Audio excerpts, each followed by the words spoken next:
35. Joy to the world. One of the most interesting facts about the history of Christianity is often overlooked.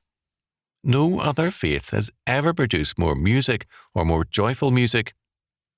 Perhaps the greatest expression of this joy has been the Christmas carol.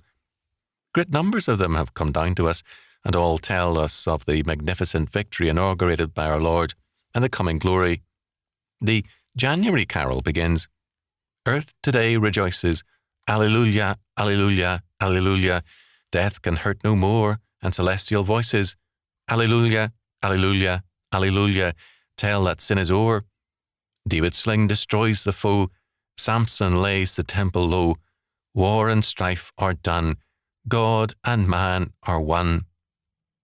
The carols tell us that Jesus Christ is our victory. He is the destroyer of sin and death and the giver of grace, life and righteousness. For the world to be in peace and prosperity means to be in Christ. He's the only way. John 14:6.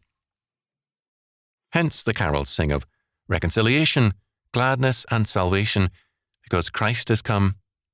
Their message, therefore, is joy to the world, because Jesus Christ was born.